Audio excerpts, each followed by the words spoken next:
Hello and welcome to this very special episode of Raiding with Meme Trash, in which we don't actually raid with Meme Trash or really anyone from Meme Trash. It's just me explaining exactly how our shitposts end up on the internet. I'll be going through the recording process, which is the easiest part, the editing progress, which is the most tedious part, and then posting it, which is the most boring part. And as you can imagine, I'm the only one recording, and usually we play for like 4 hours a session every weekend. Twice actually, just so that's like 8 hours of recordings if I were to record every time, which I didn't. God. And basically what happens, I'll be recording the entirety of a raid session, slap them in Vegas.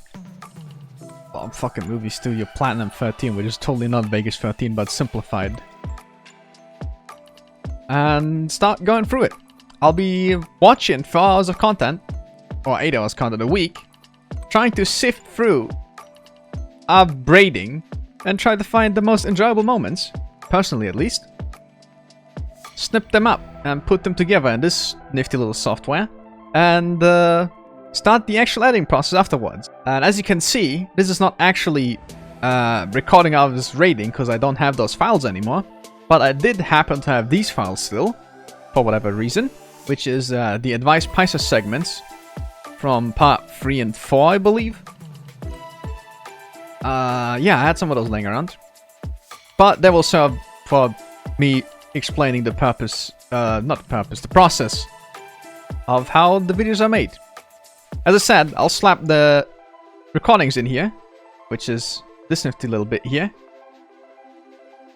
Advice Paisa, you don't belong. help me! This is just raw video, cut up obviously to fit the scene and whatnot. And unlike raids though, this is entirely scripted, which makes this a lot easier for me because I know exactly when, where, and what is being said. Which I don't in raids, which is a problem because I have to go through recordings multiple times, they're 4 hours long by the way, to find out what people said and sub it properly, which is the most tedious part of editing, because I'll have 8 video lines, video tracks, with people talking, just subtitles, and that takes sometimes several days, because there are moments when multiple people are talking and I don't know what the hell anyone said. So I'm trying to tune people out to figure out what one person said, then keep repeating that process. So at the end of all that, I will know exactly who says what and when. And that makes the video sometimes not very enjoyable at the end.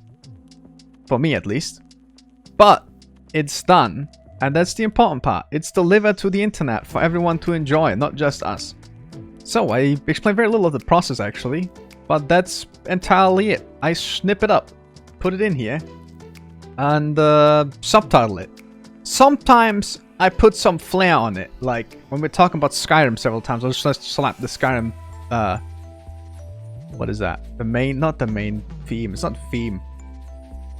Picture, whatever on it. We did that for Fallout 76 at some point as well when Ray were playing it.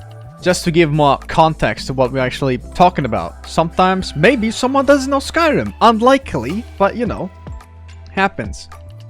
So, using this as an example, I'm gonna just quickly go through stuff. Usually, what happened in the past is when I was making an intro for a Final Fantasy video, which I usually do for raids at least, I would go on the internet and see what else I can find that would make a good intro. I used anime openings recently, or mostly at least. So I know the first video we used was it's based off Brawl's opening scene, Super Smash Brawl that is, and that was a process. I used Paint almost exclusively for all my image needs, which is why now you will notice the quality has gone up severely because Olivia joined the static, and she's actually very good with what she does. And yeah, this for example, image right here, asked Olivia could she make something like this, and she fucking nailed it. It looks great. And then yeah, that's basically the opening. That's me putting 2 pipe flutes, by the way, together to make that sound. Sounds great. Oh, this entire sequence is influenced, or really based off of the Holy Grail Coon series from Carnival Phantasm, a Fate thing. Well, not really Fate, it was a crossover of all the Type Moon stuff. And that's basically what this was based off. We have this malevolent advice lamp that gives advice, but usually by hurting others. Advice, Paisa! Help me! Let's go! Yeah, I kind of struggled making this, for example, because I needed someone to make the Paisa's voice, because technically I could have done it myself, but I feel like I would just be talking to myself, and I didn't really want that, so I asked around a little bit. Angel didn't want to do it, because she said she didn't like to hear her own voice, which was fine with me. I did ask Minako at some point, but at the same time I asked Olivia, and then she said she might do it, and that's how it ended up being. She did this now. This is her voice. I slapped some... Oops, I changed the fucking audio thing. I did change some things with the, yeah. Some reverb and stuff on it, so it doesn't quite sound like her, but it's, you can tell it's her. Let's rock. Wait, what did you... Yeah, this is essentially what a timeline would look like if I did a lot of heavy editing, which I don't usually do for raid video because I try to keep it as consistent as possible with the actual gameplay. But as you can imagine, when you're raiding, sometimes nothing happens. No one really talks because they're focused on doing their stuff. Which is why you'll notice in later parts, you don't see a lot of us doing Shiva, for example. Oh, I don't think we had a Titan video. No, I don't think I was recording doing Titan because, frankly speaking, if I was recording, it was distracting not only me but everyone else. So usually when I start recording, I let everyone know because you know consent and all that. And you can see, I can tell at least that it changes how people play because they're now that I guess it's kind of like stage fright. I'm not sure, but it affected the performance sometimes. You'll notice a lot in later parts that all the fights we'd already cleared multiple times are more prevalent than newer fights. Like Shiva only got shown twice, I believe, and then never really during the fight, only pre-pull because that's when we were like fucking about and doing stuff. I think I'm gonna have a side-by-side of intros here to show the differences and what it was inspired. But going back to what I said about the subtitling process. Here's a thing from the latest video where a lot of people are talking pre-poll and there's a point where I don't know what the hell Ray said.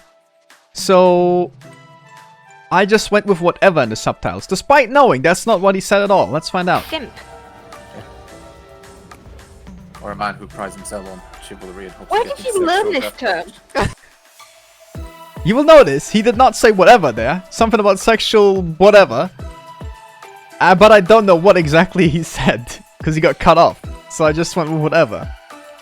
And sometimes that irks me. Because you never know. Someone's gonna go back and see that and be like, hey, that's not what I said. I tried to be as accurate as possible. But sometimes I just can't. Talk about intros again. This one was one of my favorite we had made. Where does it start? Second.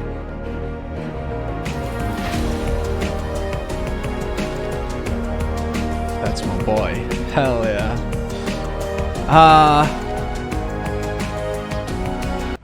I was really reluctant at first to make a intro that was this long with basically nothing in it except from the face transition of Shiva and us in the background. But it ended up so good I didn't want to pass up on it. And I think it's great compared to other stuff I've done. Again, Olivia helped me with that a lot, which I do have the files of here. Basically, what happens is, here you go, pull it up. This is what it looked like in the beginning when I was working on it. I had an idea, I talked to Olivia about it beforehand, and she thought it was good. Basically what I did, I took a screenshot of everyone, slapped them all together, slapped some text on it, and passed it off to Olivia. Because, you know, there's only so much stuff I can do with paint. And eventually she came back with this. And I was like, damn, you hella nailed it. And it was great. I love this. This is exactly what I wanted. What inspired me for this was the Final Fantasy XII cover. And then we had comics made, which didn't really... I had plans for those, but didn't really happen. Yeah, this one's based off the Goblin Slayer meme. Anyways, talking intros. I have some lying around, actually. And some failed products you will only get to see here. Great.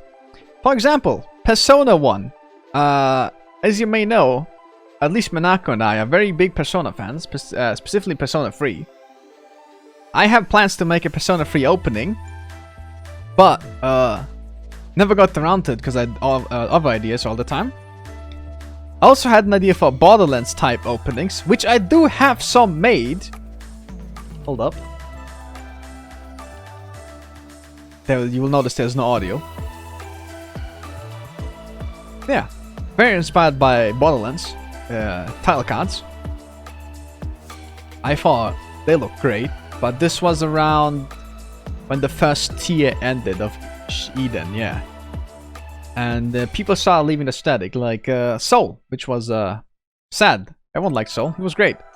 Really fit in the group. And I thought these would be great. I had most of them done, but sometimes people don't cooperate that well. This one was a handful, by the way. God, I can't even begin to explain this. What I did for this one, I grabbed Manako and Olivia, and we went to Fairyland. Was it Ilmag?